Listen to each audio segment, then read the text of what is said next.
Hello friend, this is Anushka Rajput here. Welcome to my YouTube channel medicos learning. ठीक है, digestive system में जो आज का टॉपिक हम डिस्कस करने वाले हैं उसका नाम है इन्फ्लामेटरी बाउल डिजीज़। तो देखते हैं इन्फ्लामेटरी बाउल डिजीज़ क्या होता है। It is a umbrella term in which inflammation present in intestinal part of GI tract. ठीक है, ये क्या अम्ब्रेला टर्म है। अम्ब्रेला टर्म मतलब ग्रुप ऑफ डिसऑर्डर आएंगे इसमें। ठीक है, umbrella term in which inflammation present in the intestinal part. ठीक है, जिसमें जो हमारा इंटेस्टाइन है उसमें क्या होती है, इन्फ्लामेशन। ठीक है, स्वेलिंग प्रेजेंट होती है इंटेस्टाइनल पार्ट में, जीआई ट्रैक्ट के। ठीक है, इसमें क्या आते हैं, दो डिजीज कंडीशंस आती हैं मेनली। ठीक है, फर्स्ट है हमारे पास अल्सरेटिव कोलाइटिस और सेकंड है हमारे पास क्रोन्स डिजीज। जो अल्सरेटिव कोलाइटिस है उसको हम 20 ब्लडी डायरियल डिजीज के नाम से भी जानते हैं। ठीक है, also known as 20 bloody diarrhoeal disease. तो पहले वन बाय वन हम इनको पढ़ेंगे। पहले हम पढ़ेंगे क्या, अल्सरेटिव कोलाइटिस।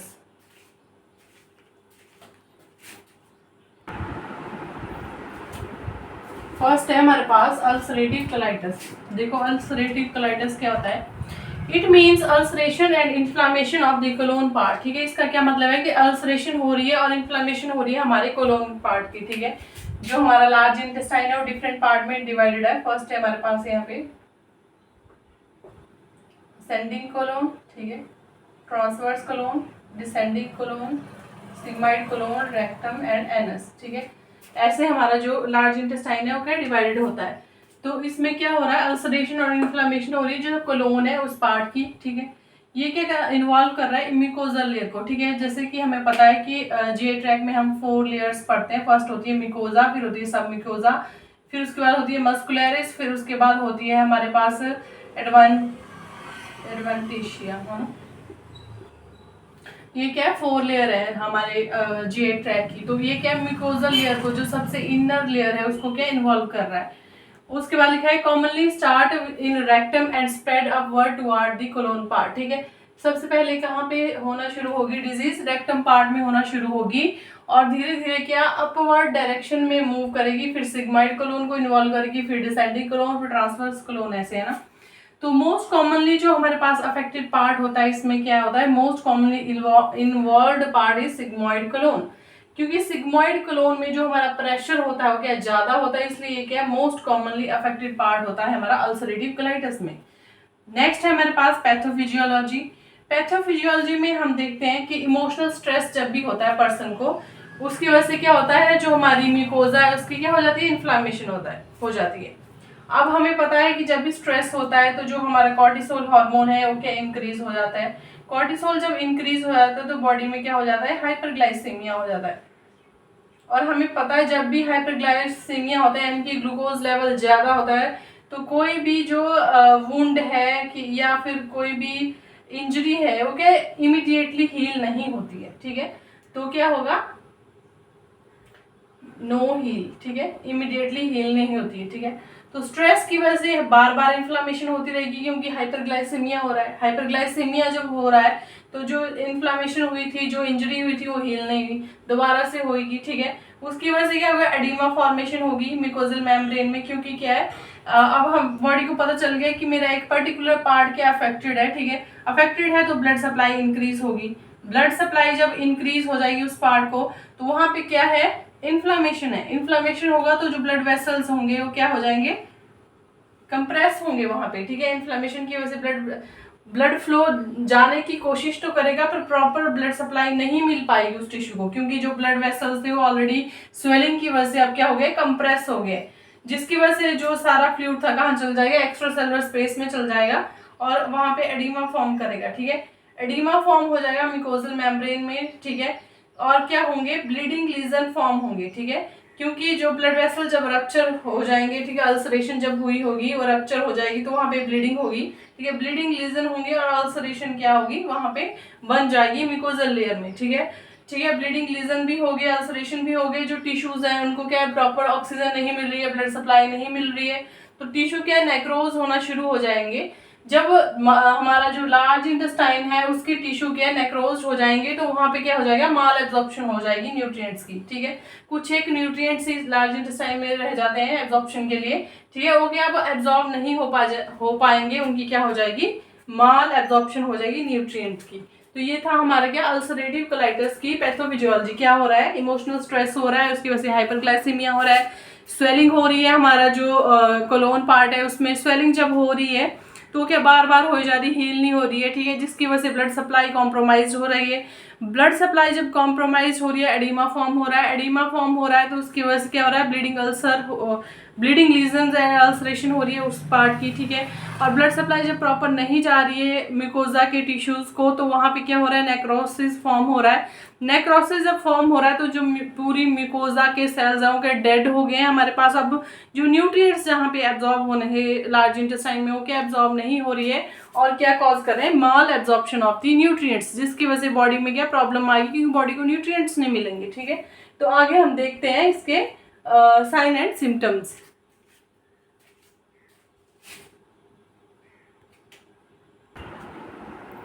सिम्टम्स से पहले थोड़े से कॉज डिस्कस कर लेते हैं हम, ठीक है। कॉज क्या है, फर्स्ट है हमारे पास जेनेटिक कंडीशन।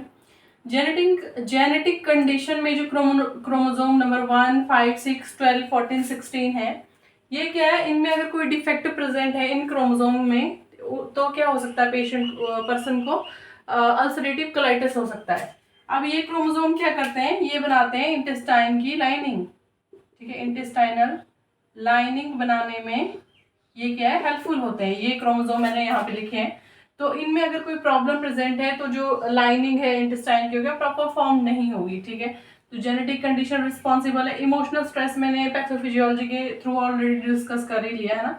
इमोशनल स्ट्रेस अगर हो रहा है पेशेंट को, तब एक्सेसिव अगर यूज कर रहा है वो एल्कोहल और स्मोकिंग का, तो ठीक है, ठीक है। एल्कोहल की वजह से भी एब्जॉर्प्शन नहीं हो पाएगी न्यूट्रिएंट, क्योंकि जो लाइनिंग है वो डैमेज हो जाएगी।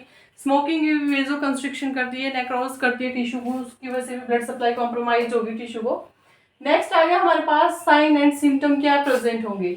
तो सीवियर डायरिया होगा पेशेंट को mixed with blood and mucus, ठीक है। सीवियर डायरिया होगा जिसमें क्या ब्लड भी प्रेजेंट होगा और म्यूकस भी प्रेजेंट होगा। और जो डायरिया होगा क्या 20 टाइम्स पर डे तक हो सकता है। इसलिए इसका मैंने पहले ही बोला था कि इसको क्या बोलते हैं, 20 ब्लडी डायरियल डिजीज बोलते हैं, इसका दूसरा नाम है। एनरेक्सिया रहेगा, पेशेंट को भूख नहीं लगेगी, इसको बिल्कुल भी, ठीक है। एनरेक्सिया जब होगा वेट लॉस हो जाएगा, ठीक है। इनटेक क्या है, कुछ खा नहीं रहा है, भूख उसको लग नहीं रही है, बट आउटपुट क्या हो रही, सीवियर डायरिया हो रहा है, तो उसकी वजह से वेट लॉस हो जाएगा पर्सन का, ठीक है। एनीमिया के साइन होंगे क्योंकि ब्लीडिंग हो रही है पेशेंट को, ठीक है। विटामिन के की डेफिशिएंसी हो जाएगी क्योंकि हमें पता है जो इंटेस्टाइनल फ्लोरा है, ठीक है, जो नॉर्मल इंटेस्टाइनल फ्लोरा है हमारा, वो क्या करता है, एक्टिवेट करता है विटामिन के को, ठीक है।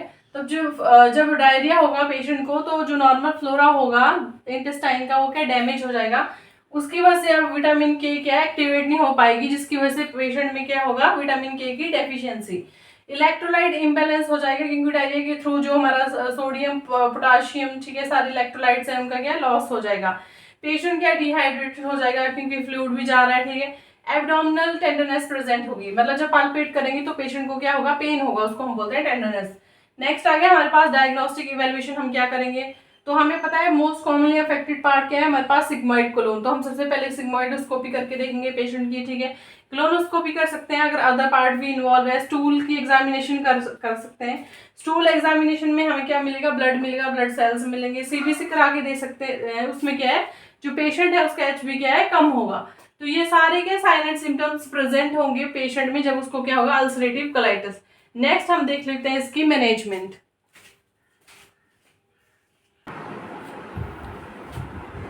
नेक्स्ट है हमारे पास, ठीक है, मैनेजमेंट हम क्या करेंगे, फर्स्ट है हम एनपीओ रखेंगे पेशेंट को, क्योंकि उसको क्या हो रहा है, डायरिया हो रहा है, एक्यूट फेज जब होगी उसकी डायरिया की, तो उसको क्या हम एनपीओ रखेंगे। और साथ में उसको हम दे रहे हैं आईवी फ्लूइड्स, इलेक्ट्रोलाइट्स, अगर ज़रूरत है तो हम टीपीएन थेरेपी भी दे सकते हैं, ठीक है। टोटल पेरेंटल न्यूट्रिशन दे सकते हैं पेशेंट को, ताकि जो उसकी बॉडी की रिक्वायरमेंट है न्यूट्रिएंट्स की, क्या फुलफिल हो सके। नेक्स्ट आ गया हमारे पास, रिस्ट्रिक्ट करेंगे हम उसकी एक्टिविटी को, ताकि जो पेरिस्टाल्टिक मूवमेंट है वो डिक्रीज हो जाए, ठीक है। पेशेंट को रेस्ट के लिए बोलेंगे। मॉनिटर करेंगे बाउल साउंड को, ताकि अगर कोई हेमरेज हो रहा है, परफोरेशन हो रही है, तो हमें क्या इमीडिएटली पता लग जाए कि अंदर क्या है, प्रॉब्लम है। नेक्स्ट अगर हम डाइट देंगे, जब भी डाइट शुरू करेंगे तो हमने क्लियर लिक्विड से डाइट शुरू करनी है और लो फाइबर डाइट देनी है हमने पेशेंट को। मेडिकल मैनेजमेंट में हम क्या अमाइनोग्लाइकोसाइड देते हैं पेशेंट को। इसमें जो ड्रग ऑफ चॉइस है हमारे पास वो क्या है, सल्फासालाजीन है, ठीक है। तो ये क्या फर्स्ट प्रायोरिटी रहती है सल्फासालाजाइन, और दूसरा हम अगर ये हमारे पास ऑप्शन में नहीं है तो हम सैलाजाइन पे भी जा सकते हैं, ठीक है। ये सेकंड प्रायोरिटी है हमारे पास, फर्स्ट प्रायोरिटी हमारे पास रहेगी सल्फासालाजाइन। नेक्स्ट हम कॉर्टिकोस्टेरॉइड देंगे पेशेंट को ताकि जो इन्फ्लामेशन हुई थी वो क्या रिड्यूस हो जाए। इम्यूनोसप्रेसेंट दे सकते हैं, इसमें हम क्या एज़ाथायोप्यूरिन एग्जांपल मैंने लिखा है, इम्यूनोसप्रेसेंट देंगे ताकि जो हमारा इम्यून सिस्टम का रिस्पॉन्स है, जो स्वेलिंग कर रहा है, ठीक है, सारा वो क्या सप्रेस हो जाए। ट्यूमर नेक्रोसिस फैक्टर इनहिबिटर दे सकते हैं हम, ठीक है, TNF, जिसमें एग्जांपल लिखा है मैंने सर्टोलिजुमैब, ये हम दे सकते हैं पेशेंट को। एंटी डायरियल और एंटीबायोटिक्स हम देंगे पेशेंट को ताकि जो उसकी कंडीशन है वो क्या ट्रीट हो सके, क्योंकि ये सारे ड्रग्स थे। इसके अलावा अगर मेडिकल मैनेजमेंट से ठीक नहीं हो रहा है पेशेंट तो हम क्या करेंगे, सर्जरी परफॉर्म करेंगे। तो सर्जरिकल मैनेजमेंट में हम डिफरेंट टाइप की सर्जरीज परफॉर्म कर सकते हैं अल्सरेटिव कोलाइटिस में, तो हम वन बाय वन उनको पढ़ेंगे अभी।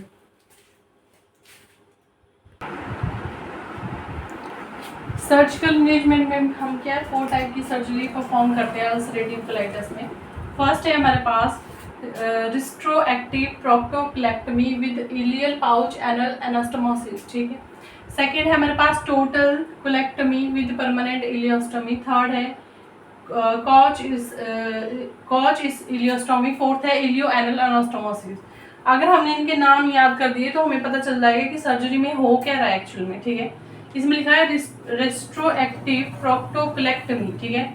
तो हम क्या रिमूव करें, कोलोन को रिमूव करें। प्रोक्टो हम सिग्मोइड कोलोन के लिए यूज करते हैं, प्रोक्टो शब्द हम रेक्टम की एग्जामिनेशन रेक्टम के लिए यूज करते हैं। तो रेक्टम कोलोन जो सारे के उसको रिमूव कर रहे हैं हम, ठीक है। और रिस्टोरेक्टिव मतलब और एक सर्जरी परफॉर्म कर रहे हैं जिसमें जो हमारा इलियल पाउच है उसको कनेक्ट कर रहे हैं हम एनल से, ठीक है। तो हम इसको डिटेल में देख लेते हैं होता क्या है इसमें। फर्स्ट इसका नाम है RPC इप्पा, ठीक है, शॉर्ट में। तो जैसे ही हमें पता चलेगा पेशेंट को हो गया ulcerative colitis, medical management effective नहीं है, तो हम सबसे पहले क्या फॉर्म करेंगे उसमें टेम्पररी इलियोस्टोमी, ठीक है। एक ओपनिंग क्रिएट करेंगे इलियम पार्ट में ताकि जो फिकल मैटर है वो बाहर आ सके, ठीक है। उसके बाद जो कोलोन है हमारा कोलोन वाला पार्ट है और जो रेक्टम वाला पार्ट है जिसमें हमारे पास असेंडिंग डिसेंडिंग, ठीक है, क्योंकि सारे अफेक्टेड पार्ट है, ठीक है। अगर सारे अफेक्टेड है तभी हमें सर्जरी करने की जरूरत पड़ रही है। और ट्रांसवर्स कोलोन, सिग्मोइड कोलोन, ठहरे ये सारे, और जो रेक्टम प्लस रेक्टम जो है इन सबको हम क्या है रिमूव करके बाहर निकाल दे रहे हैं, ठीक है। रिमेनिंग हमारे पास क्या रह जाएगा, सिर्फ एनएस और एनएल स्फिंक्टर रह जाएंगे, उनको क्या हम बचा के रख रहे हैं। जब 2-3 मंथ हो जाएंगे इस रिमूवल को, इस सर्जरी को परफॉर्म किए हुए, तो हम क्या करेंगे, जो हमने टेम्परेरी इलियोस्टोमी बनाई थी, ठीक है, उसको क्लोज कर देंगे। और जो इलियम पार्ट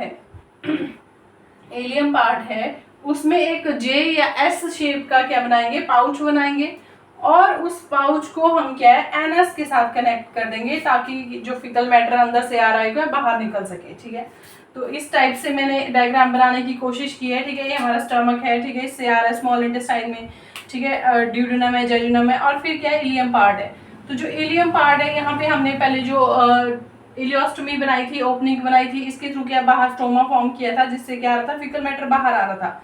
अब 2 या 3 महीने जब हमें हो गए सर्जरी को, तो हम क्या है जो यहाँ पे एक पाउच बना रहे हैं, ठीक है, पाउच, ठीक है, ऐसा पाउच हम बना रहे हैं, और इस पाउच को हम कनेक्ट कर रहे हैं फिर किसके साथ, एनएस के साथ, ठीक है, एनएस के साथ। एनएल स्फिंक्टर से जो बाहर आ जाएगा फिकल मैटर, फिर है ना यहाँ पे स्टोर होके रहेगा। 500 इसकी कैपेसिटी जितनी भी होती है 500 ml तक इसकी कैपेसिटी रहती है, ये क्या स्टोर कर सकता है फिकल मैटर।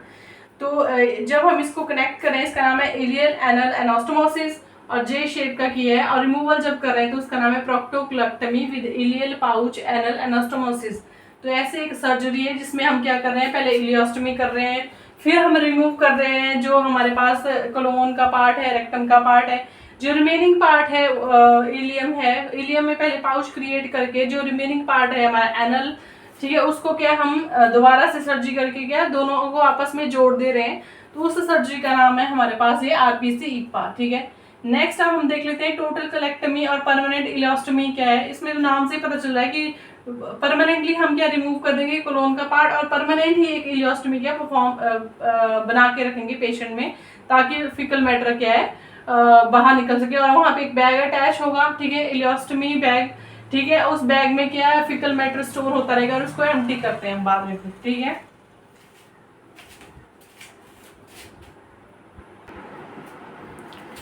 नेक्स्ट है हमारे पास टोटल कोलेक्टमी विद परमानेंट इलियोस्टमी, ठीक है। टोटल कोलेक्टमी मतलब टोटल कोलोन को रिमूव कर रहे हैं। Whole affected colon is removed and part of the ileum pulled to make ileostomy, ठीक है। एक परमानेंट इलियोस्टमी बनाएंगे जो पेशेंट के साथ जिंदगी भर रहेगी, ठीक है। ये सारा जो पार्ट है क्या रिमूव कर दिया हमने, ये सारा रिमूव कर दिया। ये हमारा स्मॉल इंटेस्टाइन है और इसका जो एंड पार्ट है, टर्मिनल पार्ट है इलियम। इलियम का जो टर्मिनल पार्ट है उसको पुल्ड करके हमने एक स्टोमा फॉर्म कर दिया, यहाँ पे एक इलियोस्टमी बना दिए और इसको एक बैग से अटैच किया हुआ है, ठीक है। जैसे ही ये बैग कितना 1/3 फिल हो जाएगा तब हम इसको क्या खाली कर सकते हैं। परमानेंटली ये बैग क्या अटैच रहेगा पेशेंट के साथ। तो ये क्या है, टोटल कोलेक्टमी विद परमानेंट इलियोस्टमी, ऐसे सर्जरी भी हम कर सकते हैं। नेक्स्ट है हमारे पास कोच इलियोस्टमी, ठीक है। कोच जो शब्द है उसका मतलब होता है पाउच, ठीक है। हम पाउच बना रहे हैं बॉडी के अंदर, ठीक है। एक पाउच फॉर्म कर रहे हैं हम बॉडी के अंदर, जिससे कि जैसे बॉडी इमेजिंग के इशू है, जैसे अगर ऐसे बैग लटका रहेगा पेशेंट के साथ, उसका जो सेल्फ कॉन्फिडेंस है, जो उसकी इमेज है वो क्या डिस्टर्ब होगी। तो अगर हम बॉडी के अंदर ही ऐसा कुछ पाउच फॉर्म कर देंगे तो पेशेंट में ऐसी कोई प्रॉब्लम नहीं रहेगी, ठीक है। तो उसको क्या शर्म नहीं आएगी पब्लिकली जाने में। तो हम क्या करेंगे, after removing the affected colon pouch is created on the ileum, ठीक है। जैसे ही जो अफेक्टेड कोलोन है इसको हमने रिमूव किया तो हम इलियम में एक पाउच क्रिएट कर रहे हैं और इसको एक स्टोमा से क्या हमने अटैच किया। स्टोमा होती है ओपनिंग, ठीक है। एक ओपनिंग हमने उसमें बनाई होगी, उससे क्या अटैच होगा और हम क्या 1 वे वॉल वहां पे क्रिएट कर रहे हैं जो इलियल मसल्स है उनका यूज करके, ठीक है। और क्या है, जैसे ही पेशेंट को अर्ज होगी कि उसने क्या डेफिकेट करना है या स्टूल पास आउट करना है, हम एक कैथेटर इंसर्ट करेंगे, ठीक है, 1 वे वॉल के थ्रू, ठीक है। और उस बैग को उस स्टोमा को क्या है उस पाउच को क्या है एम्प्टी कर देंगे। पाउच जब एम्प्टी हो जाएगा तो क्या है पेशेंट क्या है नॉर्मल हो सकता है और उस जो स्टोमा वहां पे था उस पर हम एक ड्रेसिंग अप्लाई कर देंगे ताकि स्टीराइल रहे ना, तो किसी को पता नहीं चलेगा कि पेशेंट की ऐसी कोई सर्जरी हुई है। और पेशेंट क्या ऑफिस जाने से पहले क्या एम्प्टी कर सकता है, दिन में 2-3 बार एम्प्टी कर सकता है वो, ठीक है। तो ऐसी कोई प्रॉब्लम नहीं होगी। इसकी जो स्टोरेज कैपेसिटी होती है 500 ml तक होती है, ठीक है। तो उतना स्टूल क्या है स्टोर करके रख सकता है। तो ऐसे टाइप का एक पाउच हम फॉर्म करते हैं इलियम पे, ठीक है। और ऐसे एक स्टोमा से वो क्या अटैच होता है, ठीक है। ये क्या है 1 वे हमने बनाया है इलियल मसल का यूज करके 1 वे वॉल बनाया है। और ऐसे हम कैथेटर इंसर्ट कर रहे हैं, जैसे ही हमने खाली करना है कैथेटर अंदर तक इंसर्ट किया तो फीकल मैटर बाहर आ जाएगा, बैग में हम कलेक्ट कर लेंगे उसको, ये एम्प्टी हो जाएगा दोबारा, ठीक है, रिफिल करने के लिए। और ये 1 वे है, ठीक है। सिर्फ कैथेटर को अंदर जाने जा सकता है, जो फीकल मैटर है उसको ऑटोमेटिकली बाहर नहीं आने देता, इसलिए इसको 1 वे बोलते हैं हम। तो ये क्या है कॉज इलास्टोमी। नेक्स्ट सर्जरी हम देख लेते हैं क्या करते हैं पेशेंट में। नेक्स्ट हमारे पास 4th सर्जरी है, ठीक है, इलियो एनल अनोस्टोमोसिस। इसमें हम इस सर्जरी हम तभी कर सकते हैं जब हमारे पास जो रेक्टम और जो एनल है वो क्या हेल्दी हो। इसमें हम क्या करते हैं, जो अफेक्टेड कोलोन है उसको रिमूव करेंगे और इलियम को हम एनास्टोमोसिस करेंगे रेक्टम या एनस के साथ, ठीक है। रेक्टम अगर रिमूव कर दिया तो एनस के साथ करेंगे, अगर रेक्टम हेल्दी है तो उसके साथ करेंगे, इलियम पार्ट को जोड़ेंगे। उस सर्जरी को हम बोलेंगे इलियो एनल अनोस्टोमोसिस, ठीक है। ये थी लास्ट सर्जरी जिसको हम अल्सरेटिव कोलाइटिस के लिए क्या है करते हैं। नेक्स्ट आ गया हमारे पास क्रोन डिजीज, ठीक है। हम आईबीडी पढ़ रहे हैं, एक डिसऑर्डर हमने कंप्लीट कर लिया है। सेकंड डिसऑर्डर जो इसमें आता है वो क्रोन्स डिजीज। क्रोन्स डिजीज क्या होती है, it is a condition in which inflammation present in the ilium part of the intestine, it involve सब म्यूकोजल लेयर ऑल्सो, ठीक है। अब पहले हम क्या हर जगह को इलियम के साथ कनेक्ट कर रहे थे, अब हमारे पास क्या जो इलियम पार्ट है वही उसी में क्या हो गई है इन्फ्लामेशन हो गई है, वही पार्ट क्या अफेक्टेड हो गया है और उसने साथ साथ में सब म्यूकोजल लेयर को भी हम इन्वॉल्व कर लिया है, ठीक है। जो इसमें अल्सर फॉर्म होते हैं ओके, कोबल स्टोन अल्सरेशन होती है इसमें म्यूकोजल लेयर की, मतलब पहले एक अल्सर होगा, ठीक है, फिर उसके बाद नॉर्मल हेल्दी टिश्यू होगा, ठीक है, फिर उसके बाद एक अल्सर होगा, फिर नॉर्मल हेल्दी टिश्यू होगा। कॉबल स्टोन होता है, ठीक है, जो रोड की साइड पे ऐसे बना होता है, उस पर डिस्टेंस लिखा होता है इतने किलोमीटर है क्या, उसको हम कॉबल स्टोन बोलते हैं। तो उसकी जैसे अपीयरेंस आती है, ठीक है, इसकी म्यूकोजा लेयर की, इसलिए हम इसको बोलते हैं कोबल स्टोन। जो अल्सरेशन है वो क्रोन्स डिजीज में प्रेजेंट होती है, ठीक है। तो जो टर्मिनल इलियम होगा उसमें क्या है कोबल स्टोन अल्सरेशन होगी। कॉज क्या है, कॉज में जेनेटिक्स है, ठीक है। इसमें ये बताया कि अगर 15 नंबर क्रोमोसोम अगर हमारा है वो म्यूटेटेड है, उसकी म्यूटेशन हो गई है, तब पेशेंट को क्या है क्रोन्स डिजीज होने के चांसेस है। जो उसमें इलियम पार्ट है इसमें क्या हो जाएगी इन्फ्लामेशन। सेकंड, हमने पहले भी डिस्कस किया था कि इमोशनल स्ट्रेस अगर है पेशेंट को तो मोस्ट कॉमन रीजन यही है इमोशनल स्ट्रेस, ठीक है, पेशेंट को। नेक्स्ट हम देख लेते हैं इसके क्या साइन एंड सिम्टम, डायग्नोसिस और मैनेजमेंट।